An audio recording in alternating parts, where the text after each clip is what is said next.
하나님은 자신이 택한 사랑하는 성도들과 인격적으로 교제하기를 기뻐하십니다. 그래서 하나님께서 마음만 가지시면 언제 어디서라도 지금 이 순간도 말씀하실 수 있으십니다. 즉 언제든지 필요하실 때는 하나님의 음성을 들려주십니다. 그리고 그 음성에 성도들이 사랑으로 반응해 주기를 원하십니다. 문제는 하나님이 말씀하시냐 안 하시느냐가 문제가 아니라 어떻게 말씀하시냐는 것이 중요합니다. 하나님은 언제 어디서든지 지금 이 순간도 하나님이 필요하실 때에는 하나님의 시간에 맞게 하나님의 방식대로 말씀하십니다. 그러면 어떻게 말씀하시는가? 첫째, 구약에서 하나님이 말씀하신 방식은 피조 세계, 불붙은 떨기나무, 오래와 번개와 연기와 폭풍, 천사, 선지자의 메시지, 꿈, 양털, 환상, 상징적 행위, 친밀한 대면, 표적, 개인적 인도, 제비뽑기, 기적, 우림과 둠밈, 벽에 새겨진 글씨, 세미한 음성, 나비, 불, 나팔소리, 기타 밝혀지지 않은 수많은 다양한 방법 등을 통해서 말씀하셨습니다. 그러나 둘째, 신약에서 하나님이 말씀하신 방법은 구약과 거의 비슷하지만 약간의 차이가 있습니다. 복음서를 보면 성육신하신 예수님을 통해서 그리고 부활하신 그리스도를 통해서 자연을 통해서 천사를 통해서 꿈을 통해서 환상, 기도, 표적과 기사, 사도들, 불신자, 교회 산원 공동체, 하나님의 직접적인 말씀, 그러다가 사도시대 이후부터는 가장 주된 방법은 성령님에 의한 성경 말씀을 통해서입니다. 기타 수없이 많은 밝혀지지 않은 다양한 방법 등을 통해서 말씀하셨고 지금도 말씀하고 계십니다. 정리하면 이렇습니다. 하나님은 한 가지 커뮤니케이션 방법으로만 말씀하시지는 않으신다는 것입니다. 중요한 것은 말씀하실 때는 확실한 방법들로 사람들에게 말씀하십니다. 다시 말해서 하나님께서 말씀하실 때는 하나님만의 독특한 패턴과 목적이 있다는 것을 알 수가 있습니다. 그러면 하나님만의 패턴과 목적을 살펴보겠습니다. 먼저 하나님이 말씀하시는 패턴을 보면 첫째, 하나님은 그 사람에게 맞도록 맞춤형으로 말씀하시고 둘째, 알아듣게 말씀하시고 셋째, 점진적으로 즉 점차적으로 갈수록 세부적으로 말씀하시고 넷째, 말씀하실 때는 일관성 있게 말씀하시고 다섯째, 신실하게 말씀하시며 여섯째, 확실하게 알아들을 수 있게 말씀하시고 일곱째, 반응을 구하면서 말씀하십니다. 그리고 하나님이 말씀하시는 목적을 보면 첫째, 하나님은 자신의 성품을 계시하시려는 목적을 가지고 말씀하시며 둘째, 자신의 뜻을 계시하시려는 목적을 가지고 말씀하시고 셋째, 자신의 길과 방법을 계시하시려고 말씀하십니다. 이런 것들을 종합해 볼 때 첫째, 하나님은 구체적으로 보여주시면서 말씀하시고 둘째, 믿음을 요구하시면서 말씀하시고 셋째, 단계적으로 인도하시면서 말씀하시고 넷째, 주의 깊게 듣고 행하길 원하시면서 말씀하심을 알 수 있습니다. 결국 하나님께서는 내 마음 안에서 성령님으로 역사하시면서 인도하시고 말씀하십니다. 그래서 내 마음 안에서 역사하시면서 인도하시는 성령님의 사역을 보면 첫째, 확신을 주시고 둘째, 죄를 지적하시고 셋째, 말씀을 깨우쳐 주시고 넷째, 진리로 인도하시고 다섯째, 위로하시고 여섯째, 그리스도를 높이시고 일곱째, 하나님 뜻을 계시하시고 여덟째, 때로는 사역의 길로 부르시기도 하시고 아홉째, 죄에서 지켜주시고 열째, 나의 미래를 아시고 11번째, 열매를 맺게 하시고 12번째, 성도들의 모임인 그리스도의 몸된 교회 신앙공동체에 여러 지체를 두시고 13번째, 지체끼리 연합을 이루게 하고 14번째, 할 말을 주시고 마지막으로 15번째, 나를 일깨워 주시는 사역을 하십니다. 여기서 하나 알아야 하는 것은 성령님은 우리를 절대로 죄로 인도하시거나 부정적인 사고로 인도하시지는 않는다는 것을 기억할 필요가 있습니다. 그러면 성령님께서 이렇게 하실 때 그러한 성령님에 대해 나는 어떻게 반응을 나타내는가? 이에 대해 부정적인 측면과 긍정적인 측면 두 가지로 나타냅니다. 예를 들면 첫째, 성령님을 거스르기도 하고 둘째, 성령님을 근심시키기도 하고 셋째, 성령님을 소멸시키게 하고 넷째, 성령님을 회방하기도 하는 부정적인 측면과 반대로 첫째, 날마다 성령 충만하기도 하고 둘째, 신선한 기름 부음으로 늘 충만하기도 하는 긍정적인 측면이 있습니다. 이 중에서 가장 우리에게 필요한 것은 긍정적인 측면입니다. 물론 성령 충만과 신선한 기름 부음은 내가 달라 한다고 주어지는 것은 아닙니다. 그러나 그러한 성령 충만을 담을 수 있는 그릇으로는 준비가 되어 있을 필요는 있습니다. 왜냐하면 하나님은 준비된 그릇을 쓰시기 때문입니다.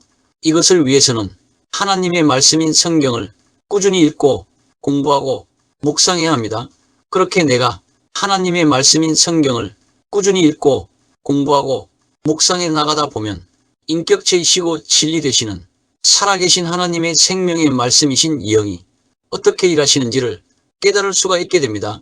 즉 인격체이시고 진리 되시는 살아계신 하나님의 생명의 말씀은 첫째, 모든 것을 이루시지만 둘째, 단 때가가 따르고 셋째, 생명을 낳기도 하고 넷째, 내 생활을 변화시키기도 하고 다섯째, 나를 시험하기도 하고 여섯째, 이해가 안 되는 부분에서는 이해가 필요할 때도 있고 일곱째, 약속도 들어있고 여덟째, 구체적인 길을 인도하시고 아홉째, 어떨 땐 묵상할 필요가 있음을 깨달을 수가 있습니다. 여기서 중요한 것은 하나님께 초점을 맞추고 잠잠히 기다리는 기도가 필요할 때입니다. 기도란 내가 원하는 것을 얻기 위해서가 아니라 하나님을 더 깊고 더 은밀하고 더 친밀하게 알기 위해서 하는 것입니다. 기도는 나로 하나님이 하나님 되심을 보고 체험하게 해줍니다. 그래서 기도란 하나님과 깊고 하나 되도록 하는 은밀하고도 친밀한 사랑의 교제이고 기도란 쌍방적 대화지만 동등한 양자 간의 대화는 아닙니다. 왜냐하면 하나님과 인간 사이에는 우리 인간이 이해할 수 없는 무한한 간격이 있기 때문입니다. 그러면 왜 기도해야 하는가? 기도 시간은 하나님의 뜻을 구하는 시간이고 하나님께서 자신이 택한 사람들을 하나님 자신께 주파수를 맞추도록 하는 방법 중 하나인 동시에 하나님과 깊고 하나 되도록 하는 은밀하고 친밀한 사랑의 교제 시간이기 때문입니다. 그래서 하나님의 뜻 대신 내 뜻을 구하면 언제나 대가를 치르게 되어 있습니다. 어찌 보면 잠잠히 기다리는 기도는 내 쪽에서 하나님을 바꾸는 수단이 아니라 하나님이 나를 바꾸는 시간입니다. 나는 분명히 기도를 통해서 하나님이 말씀하신다는 사실을 알게 되고 하나님이 말씀하시는 내용을 알게 되고 하나님이 나에게 명하시는 바를 알게 되어 있습니다. 그렇다면 응답은 어떤 모양으로 올까? 우선 응답된 기도는 하나님이 나에게 말씀하셨다는 강력한 징표 중 하나라는 것을 알 필요가 있습니다. 물론 당연히 예수 그리스도의 이름으로 구해야 합니다. 그리고 예수 그리스도의 이름으로 구한다는 것은 단순히 기도 끝에 예수 그리스도의 이름으로 기도드립니다라고 말을 붙이는 것을 말하는 것이 아니라 하나님 마음의 소원을 이루시기 위해 구하는 것을 말합니다. 내가 내 기도의 인도를 성령님께 맡길 때 응답은 예스이거나 노 둘 중에 하나로 응답이 오겠지만 성령님 안에서 기도를 할 때 나는 하나님께서 기쁘게 응답하실 만한 것을 구하게 됩니다. 그런데 하나님께서 예스 하실 때 바로 알아듣는 것이 중요합니다. 그래야 나의 초점을 하나님께 간구하는 데서 응답하신 것에 대한 반응하는 대로 바로 옮길 수 있습니다. 반대로 하나님께서 나를 사랑하시기 때문에 놓으라고 말씀하실 때가 있는데 이때는 이런 하나님의 마음을 알지 못하고 나의 시야가 좁거나 무지하면 졸라대는 기도를 계속하게 될 가능성도 있습니다. 그래서 인내의 기도와 졸라대는 기도를 혼동하지 않도록 조심해야 합니다. 만약 응답이 오면 무조건 순종하는 것이 중요합니다. 그렇지 않고 자기 마음에 들지 않는 응답이라고 하나님 뜻보다 내 뜻에 맞는 기도를 다시 구하게 되면 오메안 히스기야 왕의 15년 생명 연장 기도처럼 그러한 기도로 말미암아 차후에 벌어질 엄청난 비극에 대한 책임은 고스란히 자신에게 있음을 기억해야 합니다. 히스기야 왕은 하나님 뜻보다 내 뜻을 다시 구함으로써 생명은 15년 연장받았지만 그 시기에 바벨론 사자들에게 왕궁의 보물을 다 보여주고 또 이스라엘에서 가장 사악한 왕 므낫세까지 낳는 두 가지 비극을 만들어낸 장본인이 되어버렸습니다. 그렇기 때문에 하나님이 친히 주신 응답의 타이밍이 가장 최선입니다. 이처럼 하나님의 길이 최선임을 믿고 그분의 계획 안에서 내가 생활해야 합니다. 만약 하나님께서 침묵하시고 계신다면 우선 내가 생활하면서 어떤 죄를 그냥 놓아둔 것이 있는지 점검을 해볼 필요가 있습니다. 내가 생활하면서 죄를 그냥 놓아두었다면 하나님은 나의 기도에 응답하시지 않으십니다. 기도 응답을 방해하는 죄로 성경이 특별히 지적하는 것이 있는데 바로 깨어진 관계에 대한 죄입니다. 물론 이것은 내가 용서하지 못하는 것으로 인하여 깨어진 관계에 대한 죄를 말합니다. 주님은 내 용서의 기준이 곧 하나님이 나를 헤아리시는 기준이 된다고 말씀하셨습니다. 비판하지 말라. 그리하면 너희가 비판을 받지 않을 것이요. 정죄하지 말라. 그리하면 너희가 정죄를 받지 않을 것이요. 용서하라. 그리하면 너희가 용서를 받을 것이요. 주라. 그리하면 너희에게 줄 것이니 곧 후히 되어 누르고 흔들어 넘치도록 하여 너희에게 안겨주리라. 너희가 헤아리는 그 헤아림으로 너희도 헤아림을 도로 받을 것이니라. 너희는 스스로 조심하라. 만일 내 형제가 죄를 범하거든 경고하고 회개하거든 용서하라. 만일 하루에 7번이라도 내게 죄를 짓고 7번 내게 돌아와 내가 회개하노라 하거든 너는 용서하라 하시더라. 그러므로 내가 너희에게 말하노니 무엇이든지 기도하고 구하는 것은 받은 줄로 믿으라. 그리하면 너희에게 그대로 되리라. 서서 기도할 때 아무에게나 혐의가 있거든 용서하라. 그리하여야 하늘에 계신 너희 아버지께서도 너희 허물을 사하여 주시리라 하시니라. 물론 믿음이 부족해서 응답을 받지 못할 때도 있습니다. 이르시되 너희 믿음이 작은 까닭이니라. 진실로 너희에게 이르노니 만일 너희에게 믿음이 겨자씨 한 알만큼만 있어도 이 산을 명하여 여기서 저기로 옮겨지라 하면 옮겨질 것이요 또 너희가 못할 것이 없으리라. 그렇다면 어떻게 기도하면 될까? 먼저 영적인 집중력을 가지고 예수님의 십자가의 공로를 믿음으로 의지하고 성령님의 인도를 구하면서 계속적으로 쉬지 말고 기도해야 합니다. 그것을 4가지로 정리하면 첫째, 무엇보다도 먼저, 둘째, 습관적으로 날마다, 셋째, 조용한 곳에서, 넷째, 일정한 시간을 들여 기도하시기 바랍니다. 사실 영적인 집중력은 시간과 준비가 필요합니다. 그리고 다른 사람들을 위한 기도를 해주는 것도 필요합니다. 이것은 성도의 의무이기도 합니다. 다만 기도도 하나님 기준에 맞게 해야 합니다. 기도에 관한 하나님의 기준을 보면 먼저 하나님은 주도적으로 나에게 기도하고 싶은 마음을 먼저 풀어넣어 주십니다. 그리고 성령님께서 하나님 말씀을 통해 하나님 뜻을 나에게 계시하십니다. 그러면서 성령님께서 하나님 음성에 맞게 기도하도록 나를 도와주십니다. 기도 중에 주신 인도의 말씀들은 하나님께서는 보통 성경, 주변 환경, 다른 사람들 등을 통해 확증해 주십니다. 하나님께 받은 말씀이 있다면 나는 나의 생활을 그 말씀에 맞게 생활해 나가야 합니다. 인격체이신 말씀은 언제나 나의 변화를 요구하십니다. 하나님은 내 안에서 그리고 나를 통해 일하셔서 자신이 계시하신 뜻을 이루십니다. 나는 순종함으로써 성령님이 계시하신 대로 하나님을 경험하게 됩니다. 하나님을 경험하는 생활은 하나님께 받은 말씀에 대한 순종으로부터 시작된다는 것을 기억할 필요가 있습니다. 또 한 가지 환경은 내가 내 생활의 사건들을 이해하고 해석할 때 필수입니다. 왜냐하면 하나님은 환경을 통해서 말씀하시기도 하기 때문입니다. 핵심은 사건 자체가 아니라 내 인생의 사건을 통해서 말씀하시는 성령님의 임재에 있습니다. 환경이 특별한 것은 하나님이 그것을 통해 말씀하시기 때문에 그렇습니다. 하나님은 환경을 통해서 문을 열어주시거나 닫으실 때가 있으십니다. 다만 문이 열렸을 때 그 열린 문이 단점이 있습니다. 그게 뭐냐면 엉뚱하게도 하나님 대신 문에 초점을 맞춘다는 것입니다. 중요한 건 사람들의 생각이 아니라 하나님과 깊고 하나 되도록 하는 은밀하고도 친밀한 사랑의 교제가 중요합니다. 그래서 만약에 문이 닫혔다면 도저히 차선의 것을 주실 수 없을 만큼 나를 사랑하시기 때문에 주님은 내 생활의 문 하나를 닫으실 수밖에 없으셨다는 것을 깨달아야 합니다. 그리고 내가 장단점의 목록을 보고 어떤 결정을 내린다면 그것은 믿지 않는 자들의 결정 방식과 별로 큰 차이가 없습니다. 관건은 내 입장에서 가장 무난한 결정을 내리는 것이 아니라 하나님 뜻에 부합하는 결정을 내리느냐가 중요합니다. 사실 하나님은 환경을 초월하시는 분이십니다. 그뿐만 아니라 환경은 헷갈릴 수도 있습니다. 환경을 이해하는 열쇠는 내 초점이 환경이 있으면 안 되고 예수 그리스도의 십자가 또는 예수 그리스도 자신에게 있어야 합니다.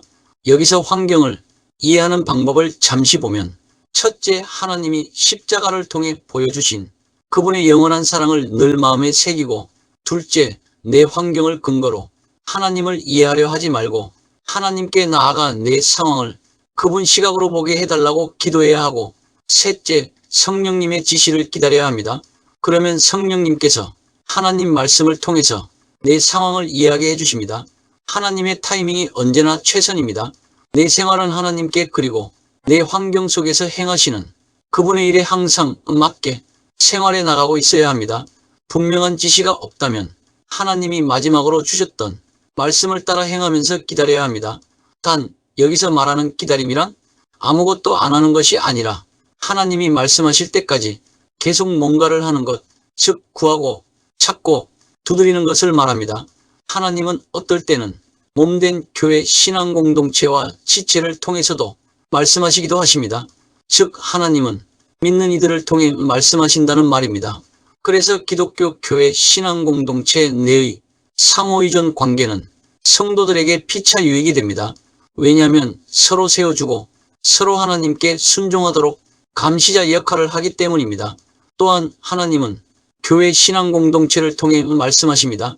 그리스도인들이 서로를 위해 헌신할 때 하나님은 교회 신앙 공동체를 통해 말씀하심으로써 모든 지체가 유익을 받도록 해주십니다. 그래서 하나님의 음성을 듣기 원하는 모든 그리스도인은 반드시 성도들의 모임인 그리스도의 몸된 교회 신앙 공동체의 일원이 되어야 하는 것입니다. 그리고 하나님은 같은 교회 신앙 공동체 교인들을 통해 말씀하십니다. 각 교회 신앙 공동체가 제 사명을 다할 때 성령님은 그리스도의 사역을 수행하는데 필요한 지체를 더하십니다.